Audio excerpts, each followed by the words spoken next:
Oh, let me see if we're live here.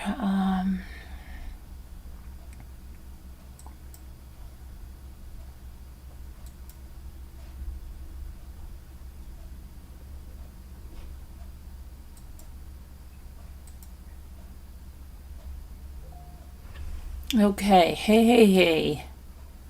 Hi, everybody. Welcome in. So, oh my goodness, what a day, what a day, what a day, what a day, what a day.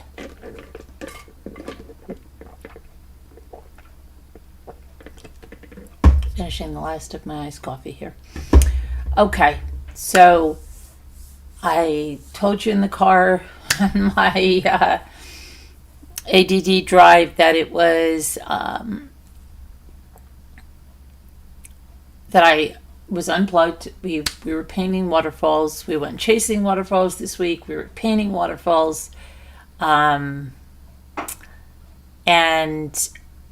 so when I got home, I had to take care of a fishing pole.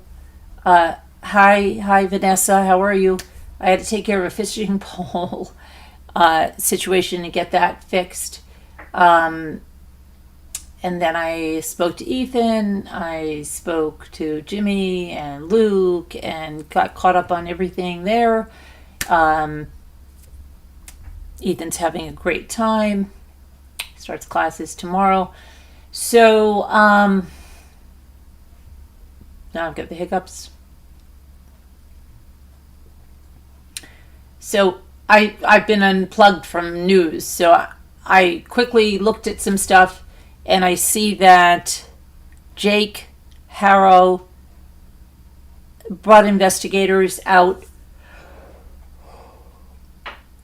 He was in an orange jumpsuit. I'm sorry, excuse me. And it looks like he's trying to point out maybe where they could find Emmanuel. But I don't think they found baby Emmanuel yet. Well, we're going to look into that. And then there is something with a podcaster, conspiracy podcaster, who killed his girlfriend, and we're going to talk about that. And then there is what was my other one? There's a dad, 28 years old, who was killed in a sand dune in front of his kids. Horrible. He was expecting another baby, but there's also one other thing that I have on the thumbnail. Let me check it out. Hello, Linda. Let me see here. Did you go to the doctor today?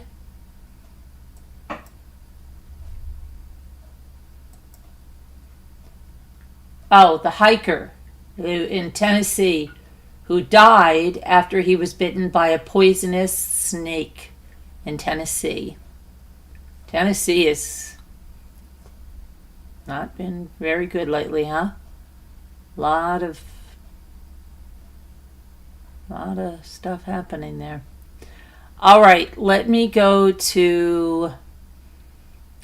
talk about this podcaster, right? Let's talk about this podcaster first.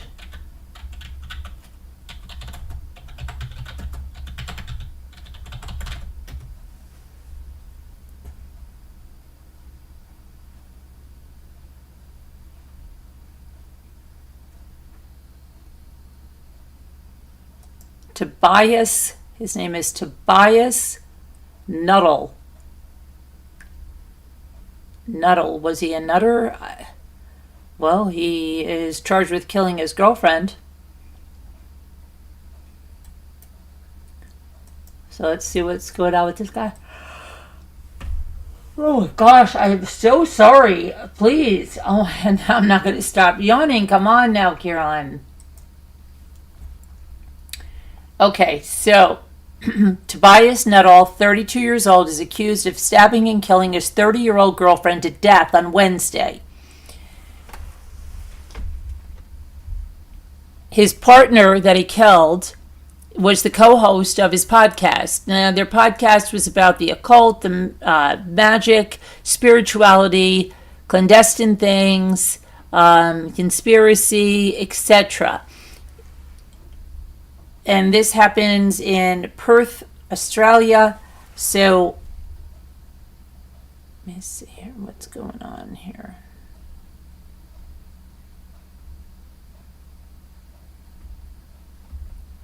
One second, let me get this a little bit of by shoot.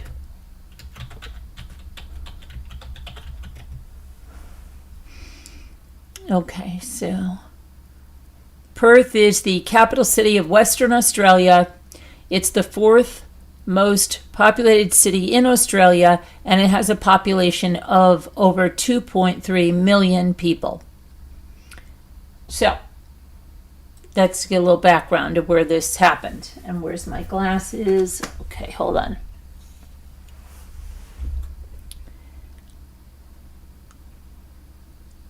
Nuttall, besides, according to his social media profiles, graduated from the University of Notre Dame with a Bachelor of Philosophy in 2019. In recent years, he worked for an NSW-based recruitment company and launched the Waking World podcast with a friend.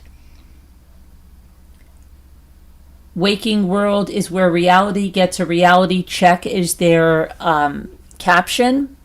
Delve deep into the captivating realms of the occult, magic, spirituality, and everything clandestine on Waking World, it also says.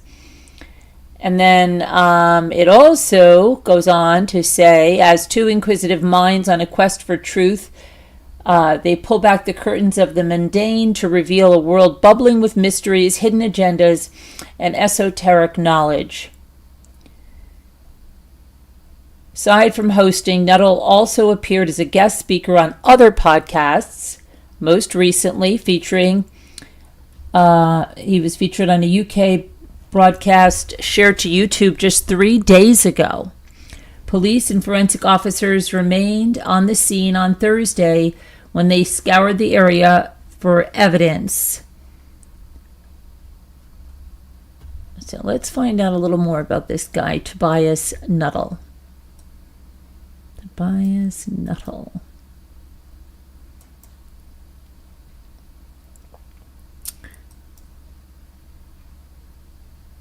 All right, so he is the son of a GP who made headlines in 2017 after he was suspended following the death of a patient. Tobias Nuttall was arrested last week after a 30-year-old woman died from her injuries that he inflicted upon her at their Reed Street property shortly after they returned home from a trip to Sydney.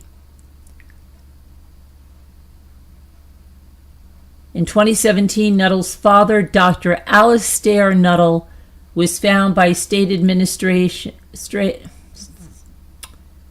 oh my gosh, I can't speak tonight. State Administrative Tribunal to have engaged in serious misconduct by encouraging a 10-year-old liver cancer patient to continue to receive natural therapy treatment. Tamar Stitt died in November 2009, 2 months after the GP had a 45-minute consultation with her during which he falsely told her parents her tumor had shrunk. "Whatever you are doing, keep doing it," he was alleged to have said at the time. The GP, who had no experience in treating childhood hepatoblastoma tumor, provided the parents with a fitness to fly certificate to travel to El Salvador to continue an alternative therapy which involved clay and eating a diet of fruit and vegetables. Tamar died just weeks after arriving in the country.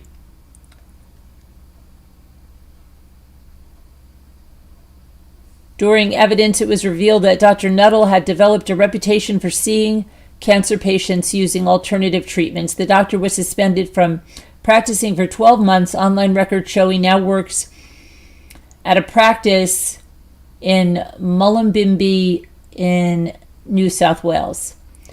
On Friday, his son faced Midland Magistrates Court charges with the murder of his fiancée, a woman who friends described as calm, very intellectual, deeply introspective type of woman who cared deeply for her friends. They also described her as an animal lover and an avid reader who delved into psychology and philosophy at times. She was also head over heels in love with Nuttall, they said.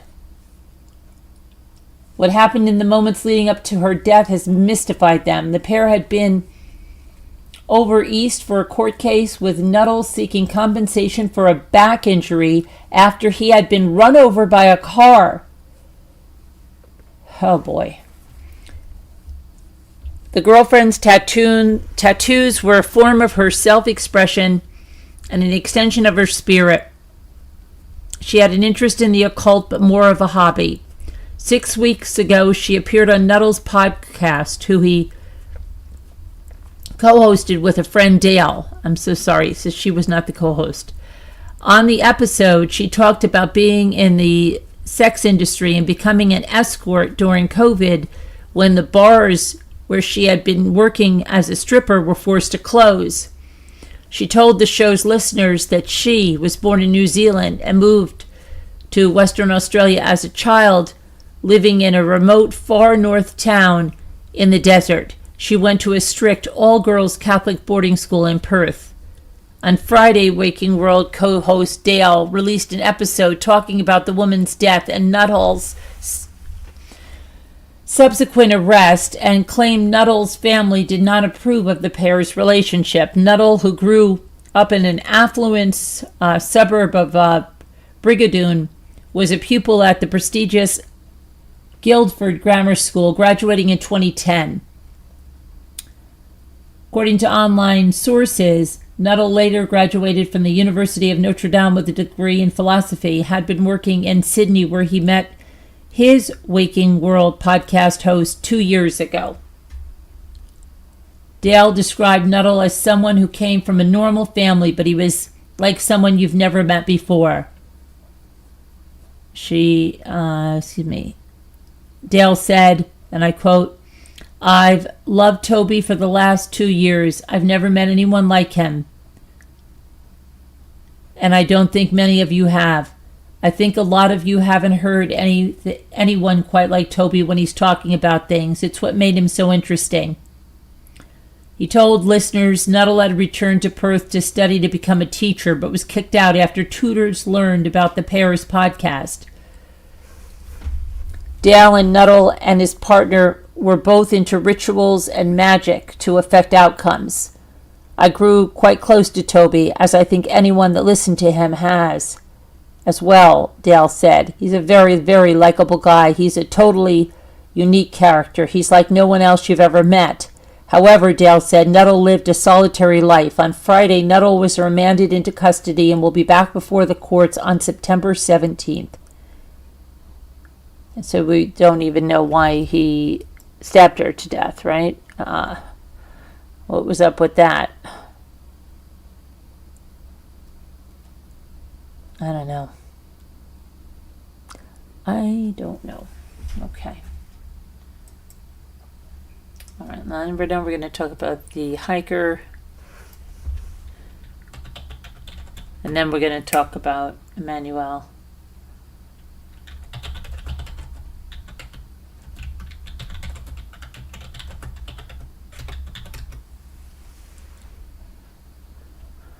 All right, so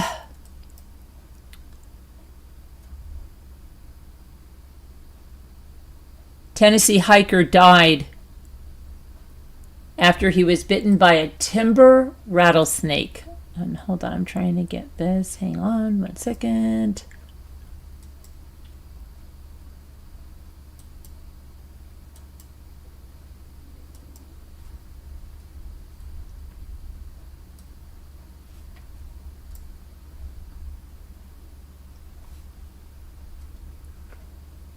That is a timber rattlesnake.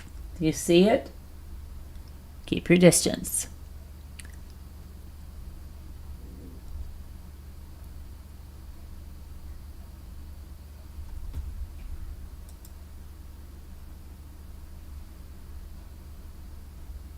The Tennessee hiker died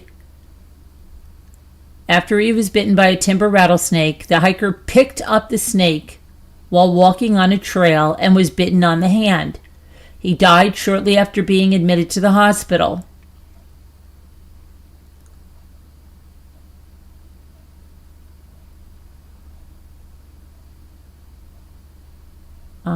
Not sure why he picked it up. But that's a little strange why he would pick it up, unless he thought that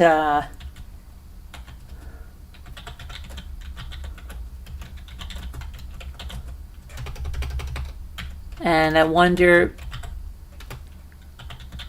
how long until, let's see. Oh, hold on a second. Now let's see what's going on here. He died in Savage Gulf State Park after he picked up that timber rattlesnake and was bit on the hand. The official cause of death was not released, but officials believe it may have been due to a rare allergic reaction to the venom.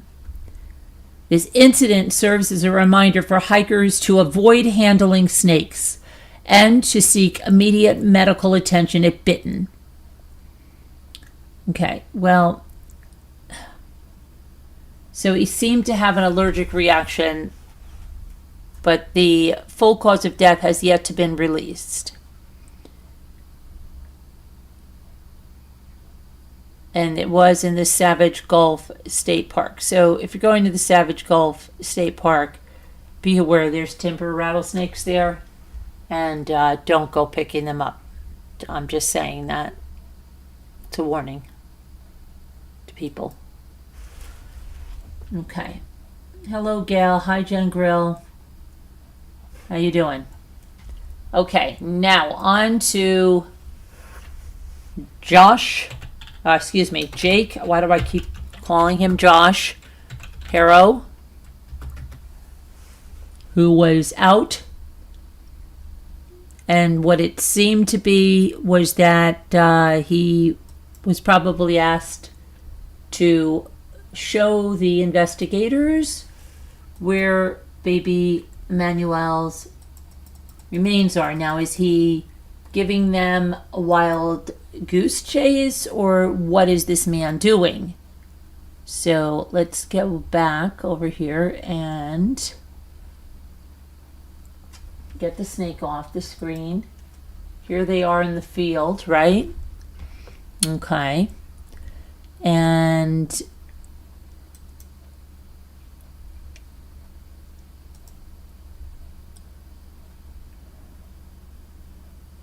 the father of 7-month-old Emmanuel Haro was seen with law enforcement officials in a remote field in the Moreno Valley on Sunday as the search for the little baby's body continued after the parents were arrested on suspicion of murder. There's a news video that shows Jake Haro wearing an orange prison jumpsuit. San Bernardino County Sheriff's deputies and cadaver dogs were at the location in an area marked by dry brush off of 60 freeway near Gilman Springs Road. The agency later confirmed that Haro was there with detectives. And then they said the search has concluded and Emmanuel was not located. So is that wild goose chase or what's going on? Based on the evidence, investigators determined that parents were lying about the kidnapping, and now what is he doing here? Bringing them out there and them not finding the baby. So what the heck is he doing now?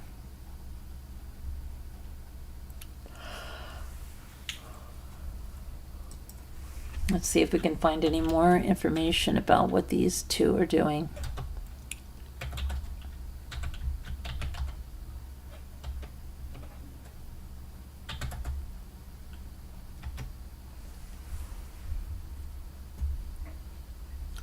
Baby is still missing.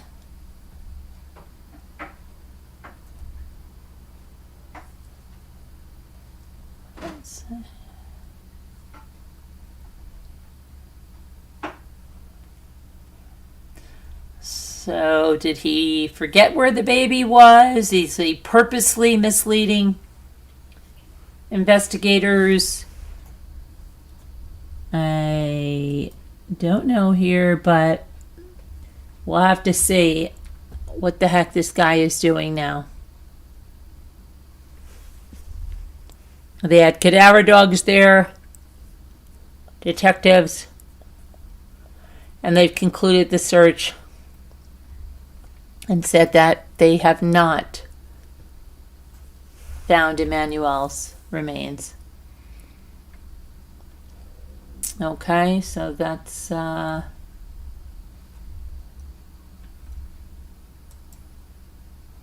wonder if he's playing games with them. Do you think he's playing games with them?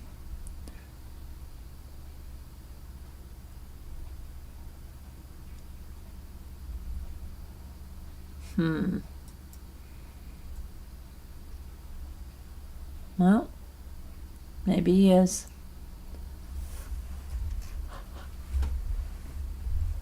Tomorrow, Donna Adelston is her trial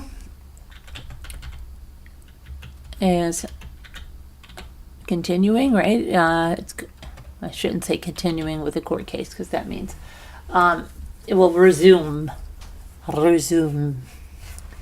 Okay.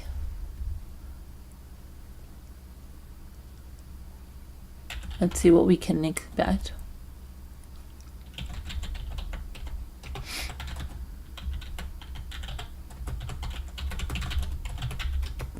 Okay.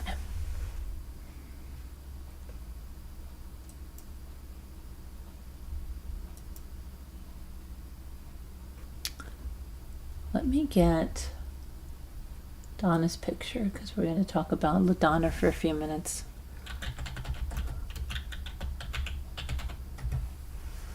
Donna.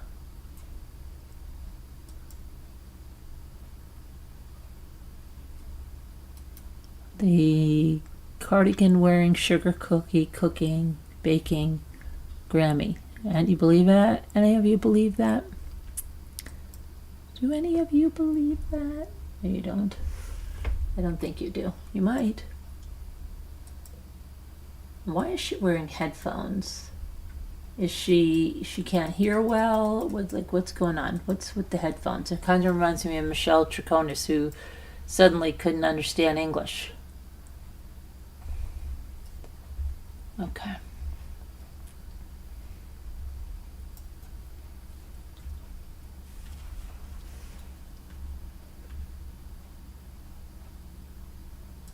Okay, so let's see what's going on with you, Donna. Donna, what's going on? Seems to be throwing, defense seems to be throwing Wendy under the bus, right? Kind of. Seems what's going on there.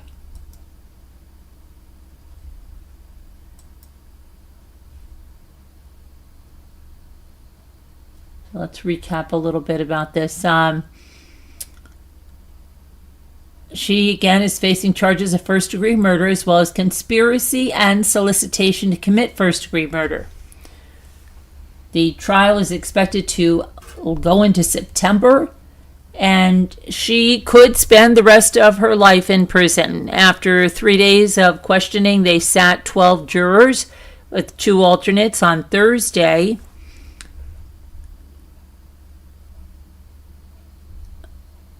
In opening statements,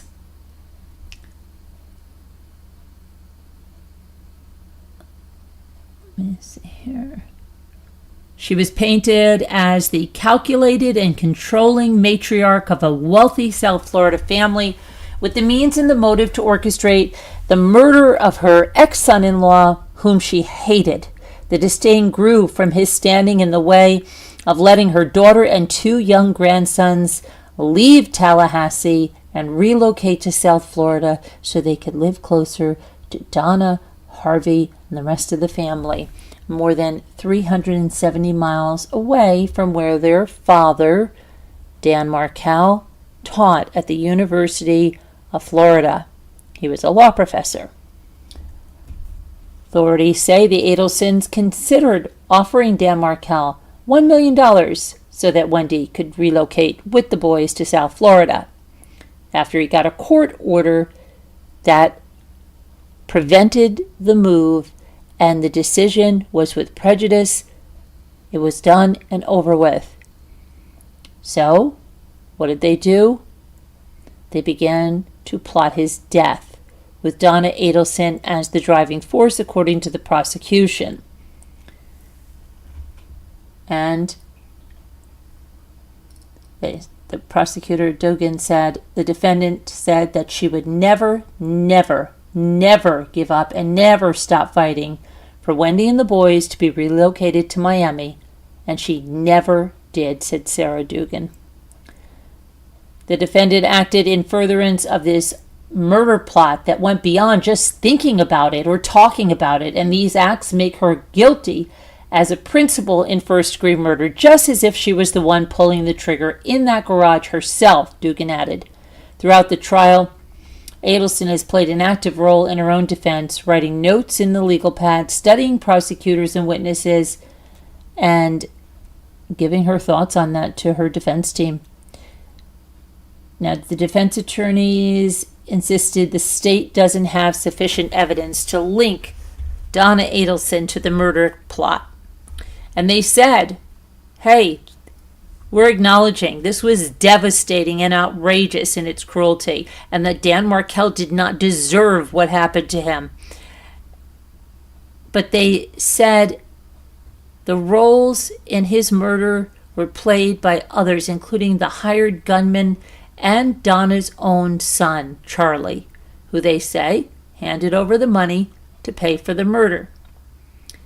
Her defense attorney, Jackie Fulford, dismissed what she described as a sensational and headline-grabbing story that was told by prosecutors about a matriarch mastermind. She says there's no evidence for that, and it's truly outrageous. But what's more outrageous is without any evidence, only motive and theory, they put her at the top of this pyramid.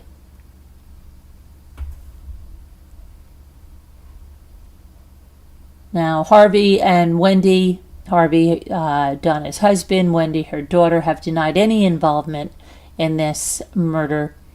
As the trial is going on, the prosecution intends to call members of Donna's families as witnesses as well, including Charlie and Wendy. Also on the state's witness list, Catherine Magbanua, however you pronounce that. I've heard it both ways. Charles Adelson's then girlfriend, Catherine Magbanua.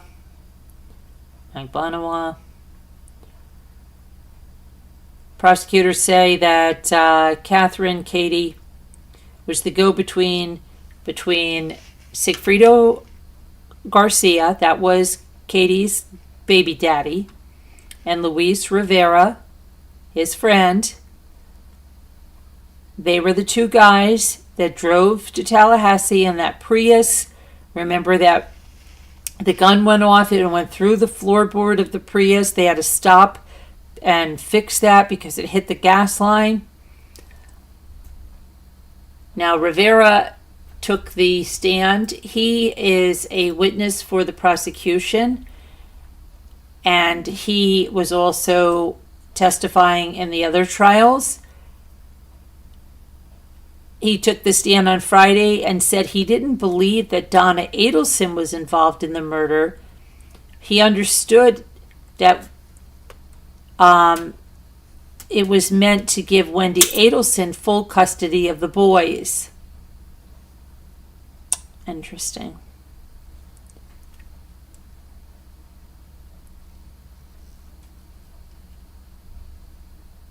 Huh.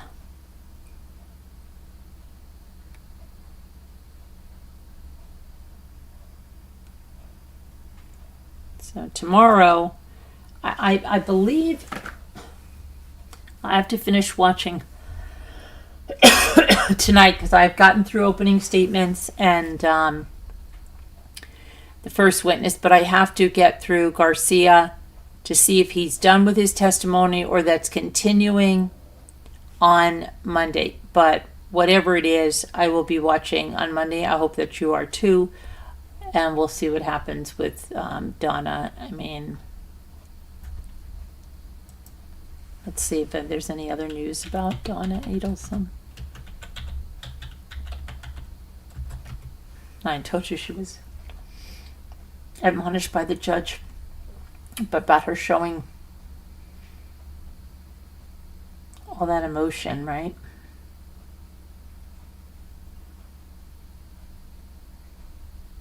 Let's see here.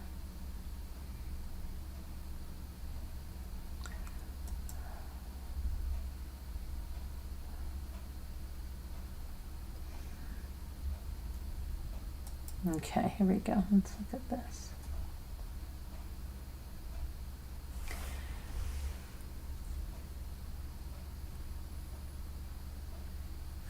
Dugan, prosecutors said that Donna desperately wanted her grandkids closer to her in South Florida and said that Donna hated Dan Markel. Relocation to Miami was the most important priority. It had to be non-negotiable. Dugan described Donna as going beyond a normal parent, getting involved with their child's life. She was extremely controlling. She had very strong opinions. Even after a judge ruled in Markel's favor, Dugan said that Donna was determined not to give up, mentioning talks of bribes to get the children to South Florida. She worked to paint Donna Adelson as the key player in the lives of all Adelson family members. She was the details person. She managed much more than just the office for the Adelson family, Dugan said. She was the matriarch and a domineering one at that. She ran the office, the home, and the lives of the Adelson family members.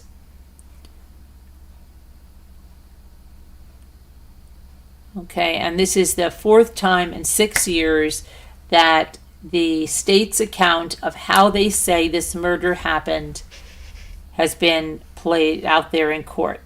And they say that Charlie Adelson, who's Donna and Harvey's son, went through his then-girlfriend, Catherine Katie Magbanua, to hire two hitmen, Sigfrido Garcia, her baby daddy, Luis Rivera, to drive from Miami to Tallahassee to murder Dan Markel.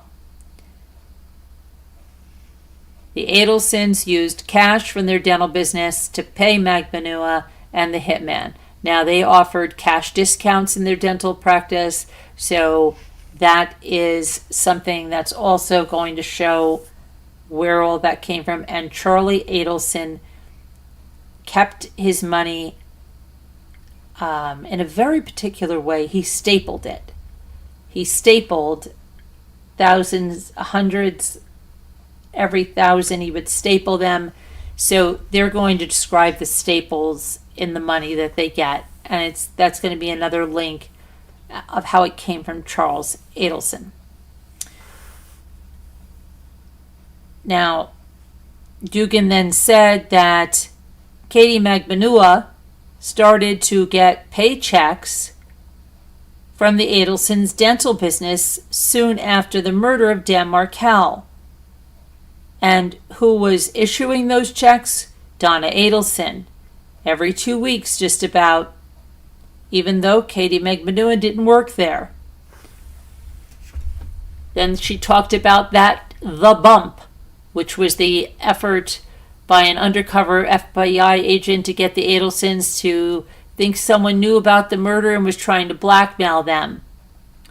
She told the jurors they'd hear a number of wiretapped phone calls featuring Donna and her son talking in code. Remember that? This TV is about 5. Remember that? In the end, Dugan mentioned all the players were convicted for murder. The two hitmen, Katie Magbanua and Charlie Adelson. Within hours of Charlie's guilty verdict, Donna Adelson began to make a plan to flee the United States in order to avoid being arrested. She was booking herself a one-way ticket to Vietnam, and that's when she was arrested with Harvey. But Harvey wasn't arrested. She was with Harvey. She told jurors how Donna was stopped on the jetway at Miami International Airport and arrested just seconds before she was about to set board on that international flight. You will be convinced beyond any reasonable doubt that that defendant, Donna Adelson, is guilty. Now, again, let's look. Defense attorney Jackie Fulford took about half the time as Dugan did. She said, you heard an awful lot about what other people did in this case, but not a single piece of evidence was discussed that shows that Donna Adelson planned this, hired anybody to do this, or intended that this happen. Fulford said it's important to remember the victim, Danny Markel. He was very well respected by his peers, his colleagues. She said, I know he had to be proud of all that he had achieved. His career was very important to him. But she said the most important thing to him were his two little boys. And Fulford said that Dan and Wendy squabbled during their divorce, but that happens during divorces. And once Donna had lost the effort to relocate the children, the issue was finished, she said. She described how Donna helped facilitate Skype calls between Dan Markel and his children when they were in South Florida. Jackie Fulford then introduced her client to the jury, saying she is a normal person just like all of us. At the time that this happened, she was 64 years old. People who knew Donna will tell you she is not the person the state is portraying her to be. She is kind. Fulford said that Donna worked at a business owned by her son, not her husband, Harvey. She said that while the state can prove much of its case, including that Charlie organized and paid for the murder, they cannot connect Donna to the deed with actual evidence. The alleged crimes, she said, need to be proven by evidence, not theory, not motive. This is outrageous, but what's more outrageous is that without evidence, only with motive and theory is that they put her at the top of the pyramid. Fulford asked the jury to ask why this woman wanted to take away the father of her grandchildren for the rest of their life for a relocation that happened a year ago that was done and over. She told the jury to keep an open mind and then ended her statement.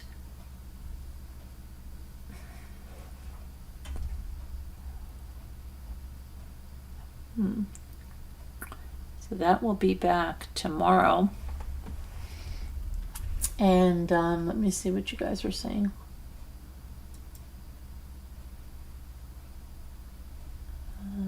That is not my... Here we go. Let's see. Vanessa says, was it worth it? Now she really won't see the grandkids. Crazy nut. Hello, Jeanette. How are you? Do these people honestly think they can get away with murder? Apparently so, Vanessa. I know. They've destroyed their entire lives over this, you know? Unbelievable. Hi, Gail. Hi, everybody. Yeah, it's just crazy. Crazy, crazy, crazy.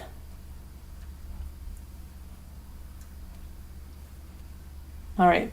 Let's see if... I think I'm going to do the word game. I have to get some rest. I have been going like a Looney Tunes. A Looney Tunes, I tell you. I'm almost going to be up for 24 hours. So I got to get some rest.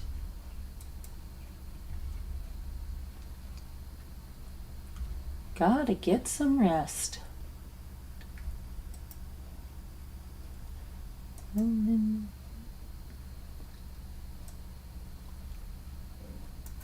road.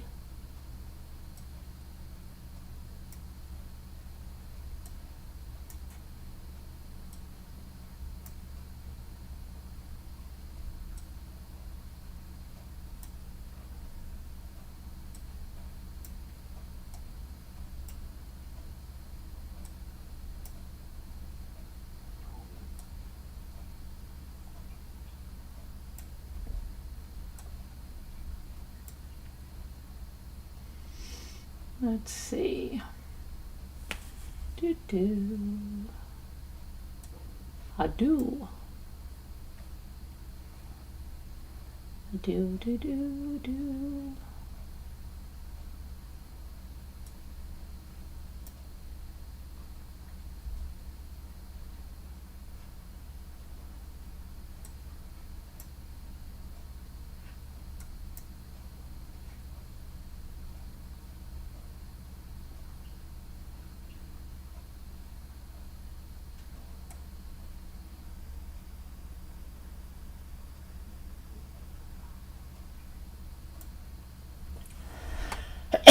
Let's see, what is this? Do.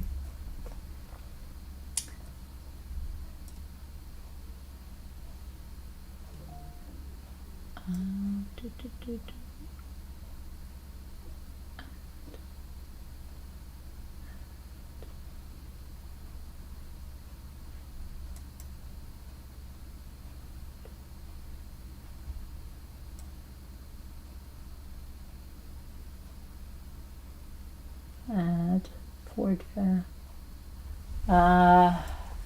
What is this? Does anybody know what this word is? The top word?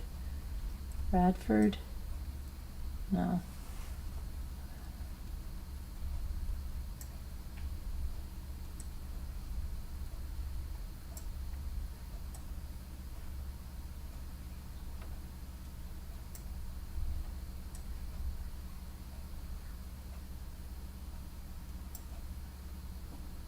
Good night, Vanessa. Hello, Heart Made Wise.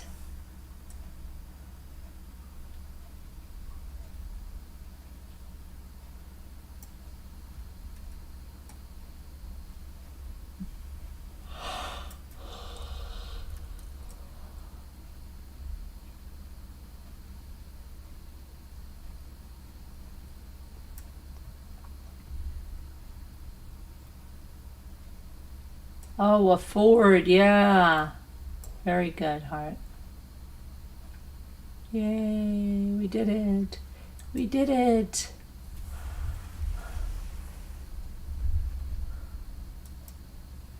Teamwork, it makes the dream work. It makes the dream work.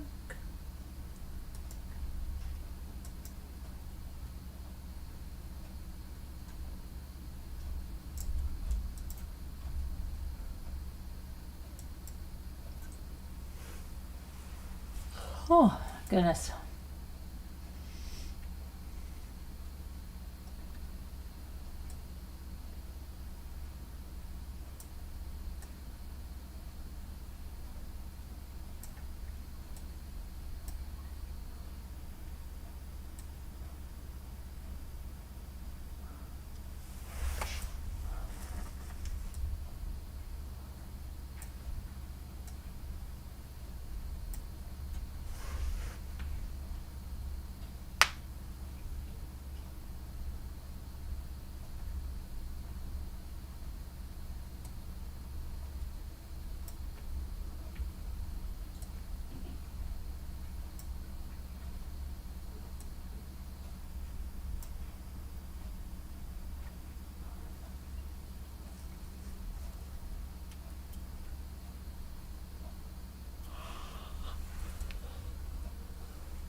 Okay, I've got three words.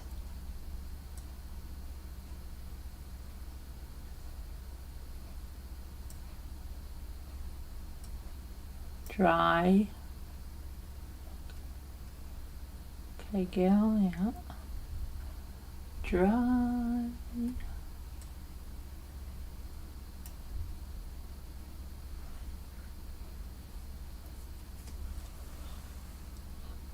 What cry I have over there.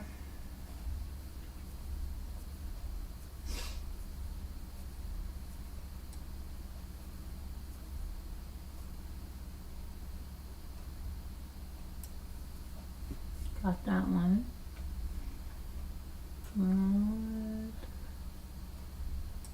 Oh, I know you. Okay. D. D D D D D D D D D D D D.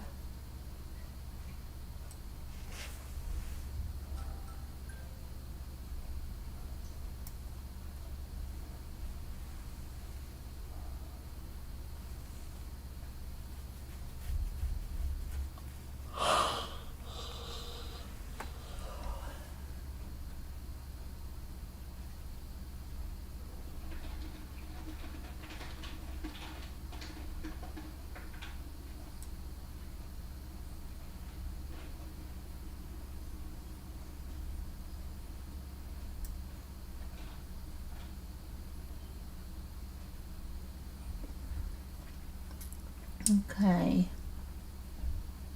Oh, curd. Eating your curds and whey. Oh, it's not a one.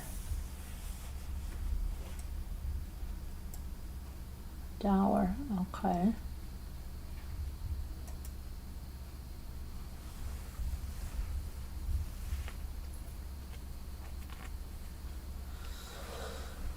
Whew.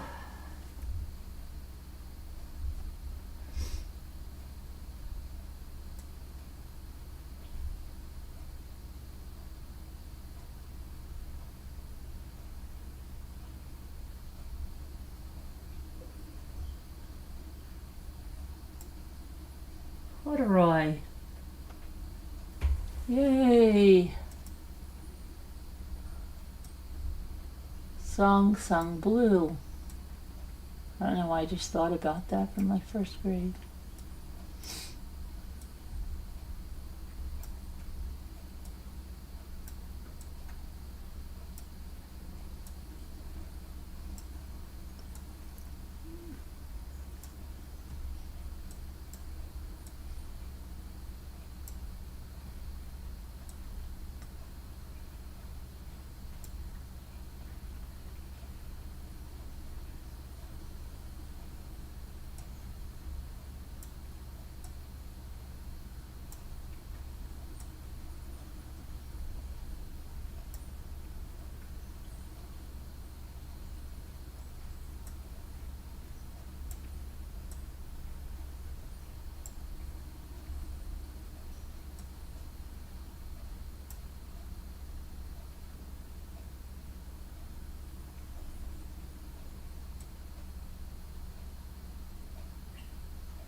Do, do, do, do.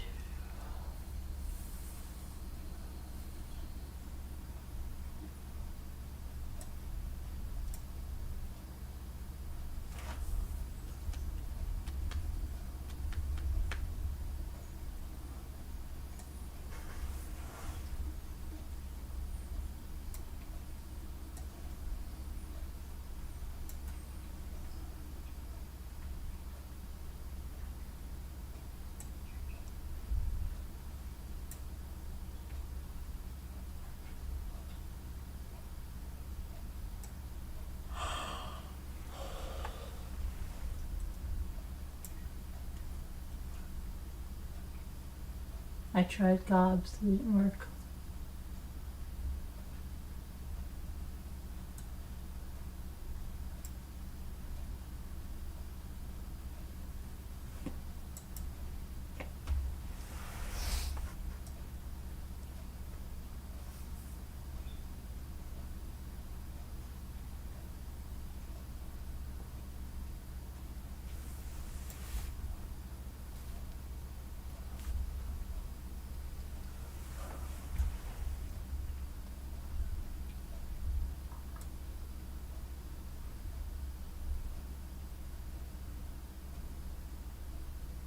Oh, I know.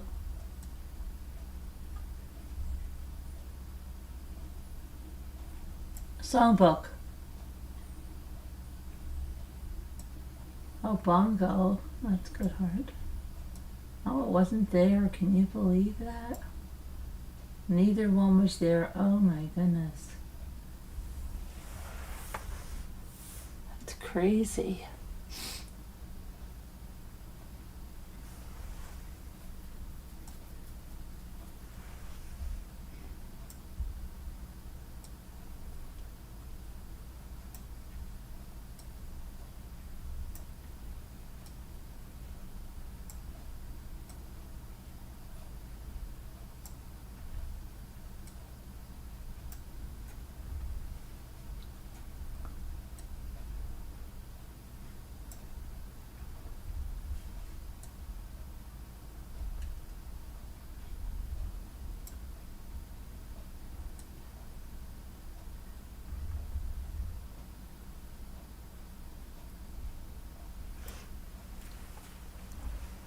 I tried goon. I believe I tried boon too. Oh, oh, boon is there. That's good. I thought I tried that one.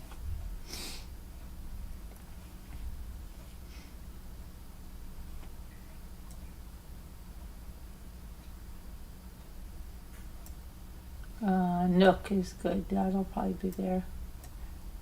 That will probably be it. And nooks. Perfect. Wonderful.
Aired. Okay.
I can't get this last one.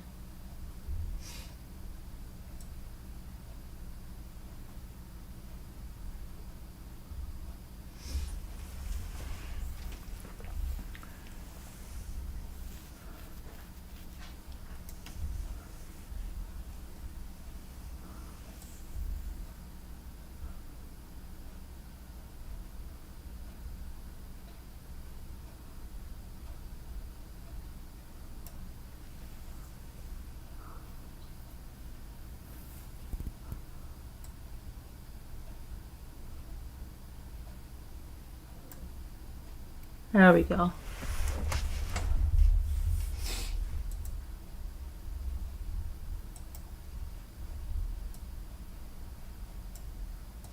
I called the spin doctor.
Passion.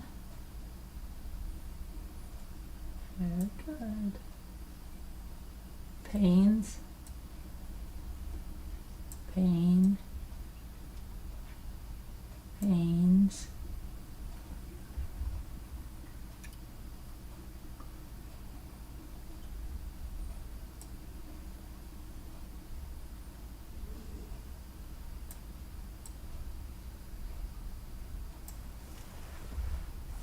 Okay.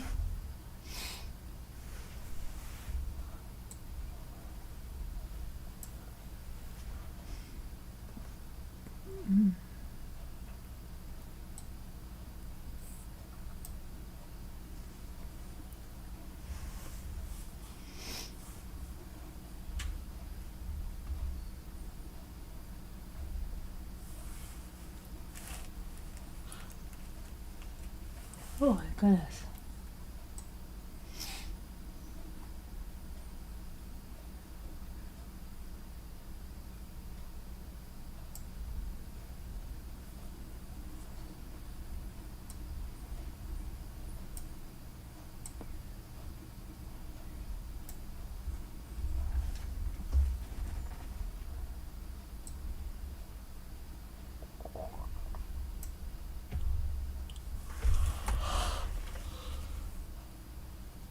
Oh my goodness.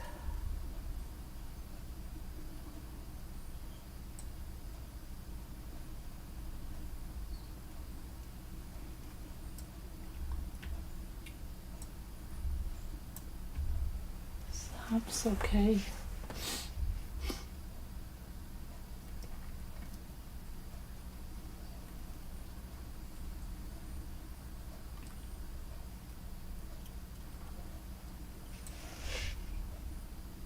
Ions. Right.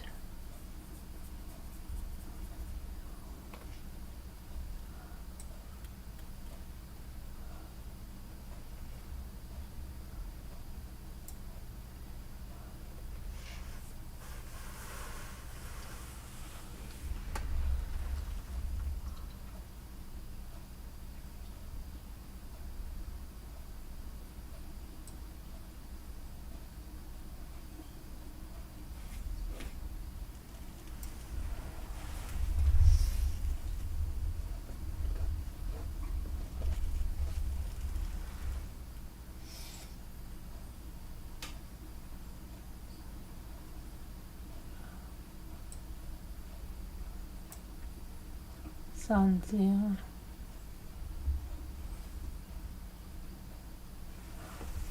One more. Oh, how about, no, I can't do pins. It's,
I tried spins.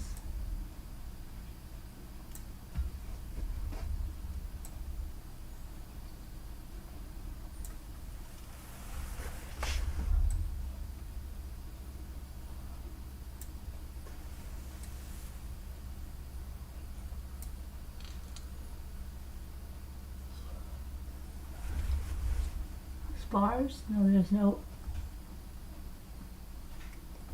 I tried pans. I've tried spans. See?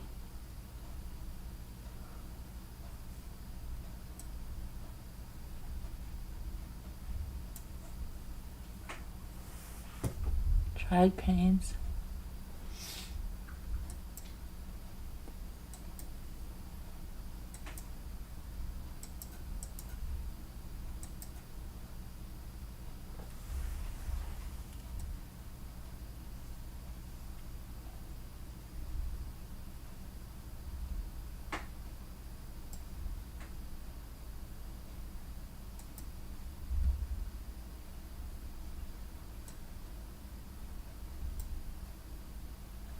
It's midnight at the Oasis, and I've got to go to bed. I love you guys. God bless. Prayers. We'll see you tomorrow. Have a good night.